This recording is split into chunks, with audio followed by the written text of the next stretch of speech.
बंधुगण एही वर्ष महाशिवरात्रि बा जागर पर्व उदय तिथि अनुसार 26 फेब्रुआरी 2025 बुधवार को पालन करा जिबा।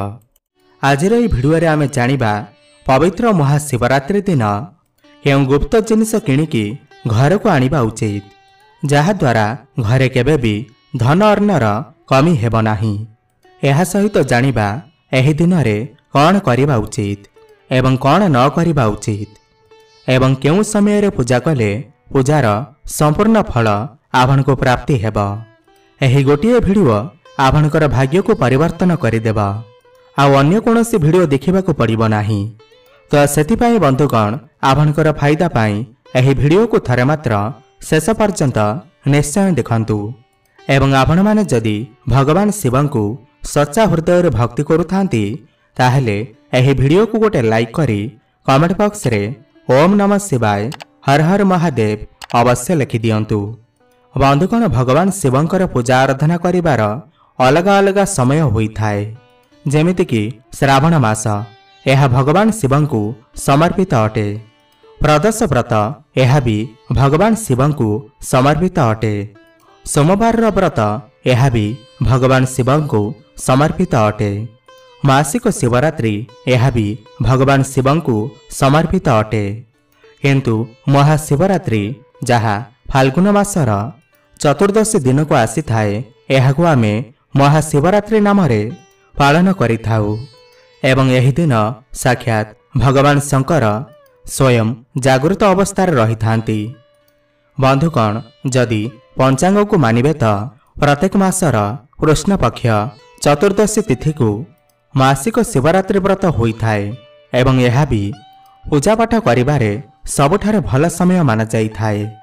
किंतु फाल्गुन मासर जेउ चतुर्दशी तिथि होई थाए यह खास करी आमर हिंदू धर्म रे बहुत ही अधिक महत्वपूर्ण दिन माना जाई थाए भगवान शिवंकर पूजा आराधना करिबा पाई। तो एमिति काहेकि माना जाए यह पछर कारण मध्य कहिबी एवं महाशिवरात्रि दिन एमिति केउं गुप्त जिनिस अछि जाहाकू घर को किणिक आनिबा द्वारा आमर दरिद्र जीवन निर्धन दुख कष्ट समस्या सबू दूर होई जिब। तो पौराणिक कथा अनुसार फाल्गुन मासर कृष्ण पक्षर चतुर्दशी तिथि रे भगवान शिव सर्वप्रथमे शिवलिंग रूप रे प्रकट होइथिले। हाँ बंधुगण भगवान शंकर शिवलिंग रूप रे प्रथमे प्रकट होइथिले। एही कारणरू एही तिथि को भगवान शिवंकर ज्योतिर्लिंग प्रकट उत्सव रे प्रत्येक वर्ष आमे मनै थाउ। शिव पुराण अनुसार भगवान शिवंकर निराकार स्वरूप प्रतीक जेउ लिंग अटे एहाकू भगवान शिवंकर निराकार स्वरूप माना जाई थाए एवं शिवरात्रि जेउ पावन पर्व दिन होई थाए एही समय रे भगवान शिव प्रकट होइथिले। तो भगवान शिव जेबे प्रकट होइथिले तो ब्रह्मा और भगवान विष्णु द्वारा पूजित होइथिले। तो आसंतु आउ एक कथा आपण को कहूअछि। तो बंधुगण महाशिवरात्रि दिन भगवान शिव एवं देवी माता पार्वतींकर मिलन होइथिला। फागुन मासर जो चतुर्दशी तिथि अटे एही दिन रे भगवान शिव बैरागी छाड़ी करी देवी पार्वतींक सहित विवाह करिथिले और गृहस्थ जीवन रे प्रवेश करिथिले।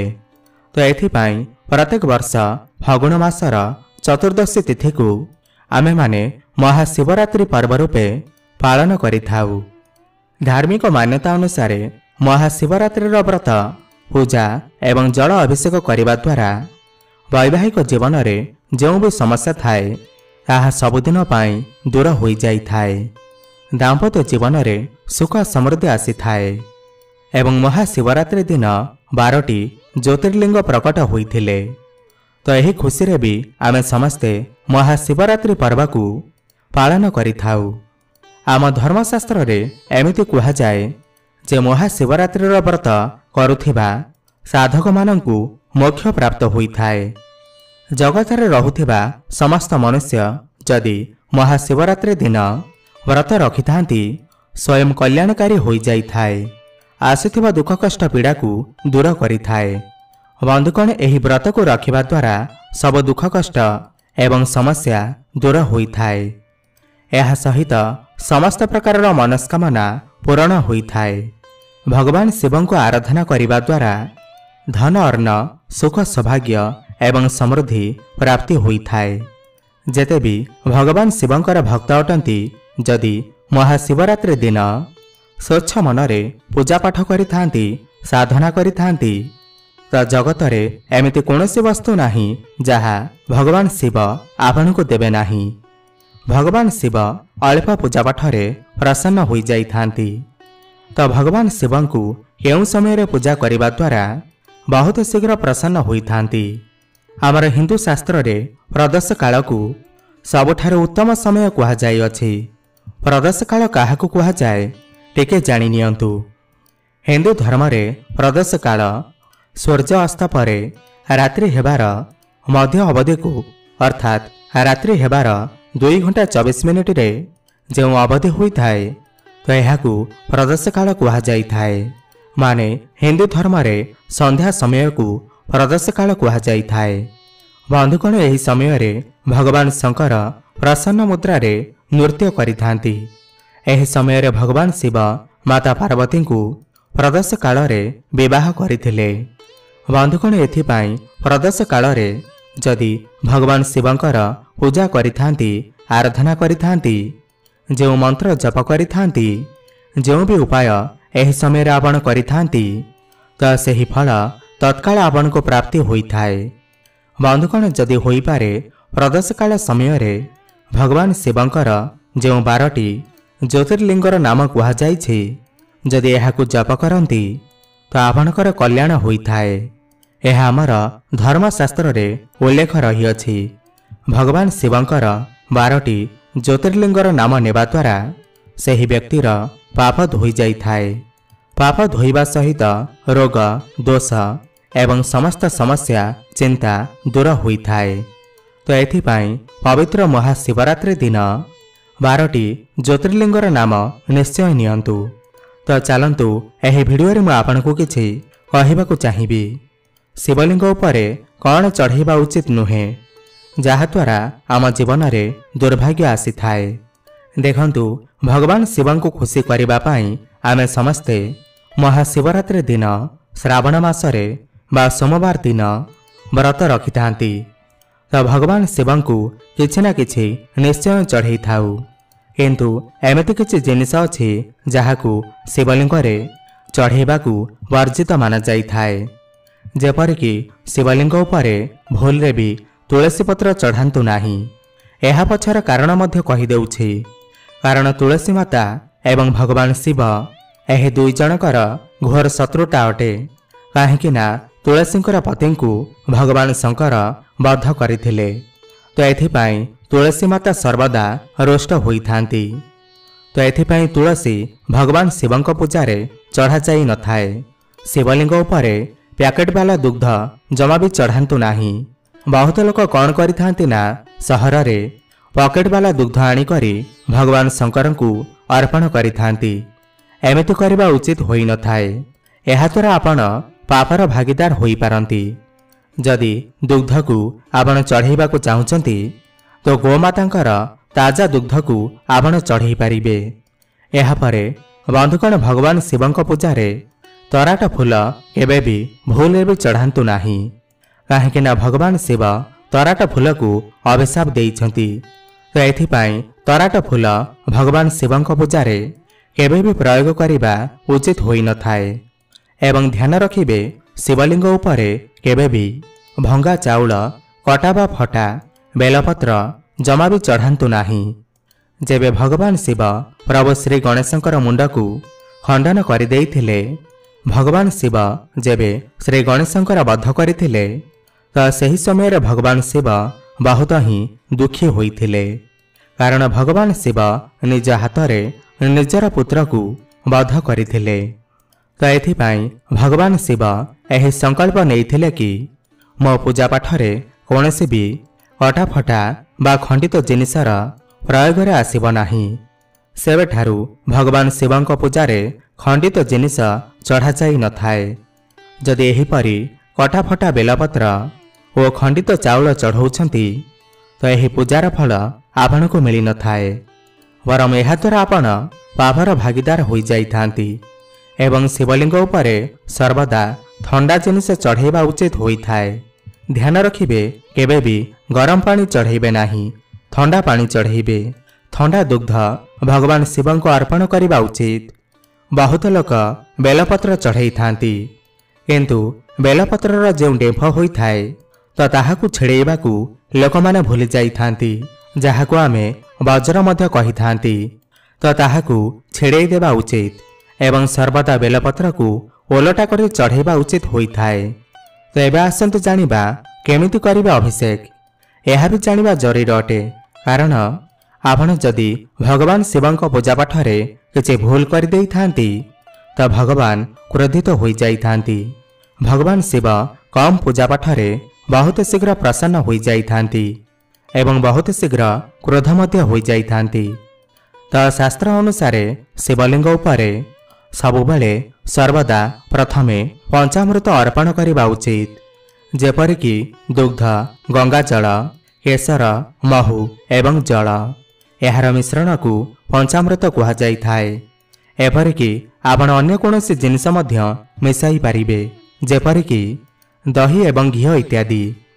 तो यह अर्पण करने द्वारा भगवान शिव एते प्रसन्न होइथांते कि भगवान शिव आपणकर समस्त मनस्कामना को पूर्ण कर देइथांती। महाशिवरात्रि रे जो भक्त 4 प्रहर पूजा करिथांती, एहा द्वारा भगवान शिव प्रथम प्रहर रे जल, द्वितीय प्रहर रे दही, तृतीय प्रहर रे घी, चतुर्थ प्रहर रे महू जदि आपण एहाकू अभिषेक करिथांती ता सब कष्ट को भगवान शिव गोटे दिन रे हरण कर देइथांती एवं एही दिन रे आपण को भांग द्वारा भगवान शिव को पूजा निश्चय करने उचित होइथाए। चेष्टा करंतु भगवान शिव को भांग चढ़ेबा पाई। एहा द्वारा भगवान शंकर बहुत ही प्रसन्न होइथांती। एहा परे जो भी व्यक्ति दुब चढ़ई थांती, देखंतु दुब तो भगवान गणेश को चढ़ई थांती, किंतु शिवलिंग उपरे जदि दुब चढ़ई थांती तो भगवान शंकर प्रसन्न होइथांती। दुब चढ़ेबा द्वारा आपणकर भय दूर होइथाए, कारण दुब को जो व्यक्ति चढ़ई थाए तो सही व्यक्तिर जीवन रे केबे भी भय आसी न थाए, सही व्यक्ति केबे भी भयभीत होई न थाए। समीपत्र चढ़ेबा द्वारा कौन फायदा मिली थाए? तो समीपत्र जदि आपण शिवलिंग उपरे चढ़ई दियंती, गंगाजल चढ़ेबा परे समीपत्र जदि चढ़ई थांती, एहा द्वारा आपणकर समस्त मनस्कामना पूर्ण होइथाए। जदि दुदुरा चढ़ेबे तो एहा द्वारा कौन फल मिली थाए? एमिति माना जाए दुदुरा चढ़ेबा द्वारा खराब विचार नष्ट होइथाए। खराब शक्ति जदि कौनसी व्यक्ति आपणकर ऊपर प्रयोग करिथाए तो ताहा भस्म हो जाइथाए। एहा परे अरख पत्र भगवान शंकरंकर अत्यंत प्रिय अटे। जो प्रकार रे तुलसी पत्र भगवान श्रीहरि विष्णु को प्रिय अटे, तो सेहीपरि अरख पत्र भगवान शंकरंकर अत्यंत प्रिय होइथाए एवं भगवान गणेशंकर मध्य अत्यंत प्रिय होइथाए। जदि कौनसी विशेष मनोकामना अछि बा जीवन रे कौनसी समस्या आसुअछि तो अरख पत्र को आपण भगवान शंकर को 12टी पत्र चढ़ातु। एहा द्वारा भगवान शिव अत्यंत प्रसन्न होइथांती एवं आपणकर जीवन रे चालुथिबा समस्त दुख कष्ट को दूर करिथांती। एहा परे अशस्थ पत्र को भी भगवान शंकर को चढ़ा जाइथाए। केमिति चढ़ेबे? जेमिति भगवान हनुमान को चढ़ा जाइथाए तो सेहीपरि भगवान शंकर को अशस्थ पत्र चढ़ा जाइथाए, किंतु भगवान शिव को अशस्थ पत्र चढ़ेबा पूर्वरु सही पत्र रे श्रीराम लेखिकरी भगवान शंकर को चढ़ई दियंतु। आपण जेते पत्र पारिबे आपण चढ़ई पारिबे, किंतु समस्त पत्र रे श्रीराम लेखिकरी आपण चढ़ांतु। एहा पर आसंतु जानिबा महाशिवरात्रि दिन केउ जिनिस किणिकी घर को आनिबा उचित, जहा द्वारा आमर अधिकर अधिक उन्नति होइथाए। पूरा विश्वासर सहित भगवान को विश्वास करी आपण महाशिवरात्रि दिन एह जिनिस को निश्चय किणिकी आणंतु। आपणकु निश्चिंत शुभफल प्राप्ति हेब। आपण जीवन में अधिक अधिक उन्नति करिवे। महाशिवरात्रि दिन आपण स्फटिकर शिवलिंग आपण घर को किणिकी आणंतु। जो स्फटिक शिवलिंग अटे तो यह बहुत उत्तम शिवलिंग कह जाए। जेमिति कि आमे घर को स्फटिक त्रिकोण नहीं आसी थाउ, स्फटिक माला भी आमे पिंधि थाउ। स्फटिक माता लक्ष्मी को भी समर्पित होता है। तो यही स्फटिक शिवलिंग यह शिवरात्रि रे नहीं आसंतु एवं यह कौन भी शिवलिंग रे टच करके नहीं आसंतु एवं यह नहीं आपणकर घरे स्थापित कर दियंतु। यह सबु बड़े जागृत अवस्था रहिबा। कौनसी भी मंदिर को जाई कौनसी भी शिवलिंग रे आपण यह नहीं छुआईके नहीं आसंतु। यह जागृत अवस्था को आसी जाई थाए। यह स्फटिक शिवलिंग जो घरे थाए तो सही घरे केबे भी धन अर्णर कमी होई न थाए। कौनसी प्रकार भौतिक सुखर कम होई न थाए। यह पर हेउछि चांदीर बेलपत्र। चांदीर बेलपत्र आपण एबेठारु ऑर्डर दे बनै दियंतु। यहाकू महाशिवरात्रि दिन जदि आनी थांती तो यह आपणकर भाग्य को तत्काल बदलई देई थाए। यार पछर कारण मध्य कहुअछि। देखंतु बेलपत्र भगवान शंकर को अत्यंत प्रिय होई थाए एवं बेलपत्र को माता पार्वती स्वरूप कह जाई थाए। तो बेलपत्र जो घरे रही थाए तो सही घरे भगवान शंकरंकर माता पार्वतींकर तथा शक्ति एवं शिव यही दुई जनकर कृपा प्राप्ति होई थाए। जो जगार शक्ति एवं शिव बसी थांती तो सही स्थान तीर्थ स्थान पर हो जाई थाए। यह द्वारा समस्त भौतिक सुख आपण को प्राप्ति होई थाए। जदि आपण चाहिए चांदीर बेलपत्र किणी आणंतु एवं यहाकू शिवरात्रि दिन शिवलिंग छुआईकी आणंतु। यह जागृत होइजिब। जागृत जिनिस सबुबेले ही फल प्रदान करिथाए। यह पर हेउछि नाग नागुणी जोड़ी। देखंतु जदि आपणकर जीवन में कौनसी भी दोष लगी अछि जेपरिकी कालसर्प दोष, शनि दोष, राहु दोष, पितृदोष बा कौनसी प्रकार दोष हेउ जहा फल आपणकर आध्यात्मिक उन्नति होई पारु नाही, आपण जीवन में केबे भी उन्नति करि पारु नाहंती तो नाग नागुड़ी जोड़ी महाशिवरात्रि पावन पर्व रे आपण किणिकी नहीं आसंतु। यहाकू शिवलिंग रे आपणकू राति 12टा समय छुआईबाकू पड़िब। यह जागृत अवस्था को आसी जाई थांती। महाशिवरात्रि दिन आपण कौनसी भी समय यहाकू छुआईकी आनी पारिबे, किंतु रात्रि समय यही काम करबा उचित होई थाए। शिवरात्रि माने हेउछि रात्रि समय यार महत्व बढ़ी थाए। तो नागनागुणीर जोड़ा को शिवलिंग छुआईकी नहीं आसंतु एवं यहाकू नहीं आपणकर घरर ठाकुर घरे स्थापन कर दियंतु। यह आपणकू समस्त प्रकार दोषरू बंचाई थाए। जदि वास्तु दोष थाए, घरे कली झगड़ा सर्वदा हेउ थाए, कालसर्प दोष थाए, यह समस्त दोषरू आपणकू बंचाई थाए। आपण जदि चाहिए यह दिन त्रिशूल घर को किणिकी आनी पारिबे। त्रिशूल को शिवलिंग छुआईकी जदि से त्रिशूल को घरे रखा जाए तो यह शत्रु मानकू नाश करिथाए। आपणकू शत्रु मानक ठारू सुरक्षा प्रदान करिथाए। जदि डंबरू आनी थांती एवं यहाकू आपणकर घरे स्थापित करिथांती तो यह द्वारा भगवान शिवंकर कृपा प्राप्ति होई थाए। जदि आपण चाहिए नंदी महाराजंकर मूर्ति मध्य घर को आनी पारिबे। नंदी महाराजंकर मूर्ति को घर को आनिले भगवान भोलानाथ बहुत ही प्रसन्न होई थांती। नंदी कौनसी साधारण नुहे, भगवान शिवंकर स्वयं आत्मस्वरूप कह जाई थाए। आपण जदि चाहिए नुआ शिवलिंग भी किणिकी आनी पारिबे, किंतु गोटिए आंगुठी बराबर शिवलिंग को आनिबाकू पड़िब। घरे जो शिवलिंग स्थापित करा जाई थाए तो आंगुठी बराबर शिवलिंग हेबा उचित होई थाए। यहाकू आनी आपण पूजा करंतु। यह समस्त प्रकार रोग व्याधिरू आपण को बंचाई थाए। समस्त दुख कष्ट आपणकर समाप्त हो जाई थाए। तेबे बंधुगण आजर ये भिडियोटी जदि आपनको टिके भी भल लगी थाए ताहले एही भिडियो को गोटे लाइक करी कमेंट बॉक्स रे जय महादेव जय भोलानाथ अवश्य लिखंतु। धन्यवाद।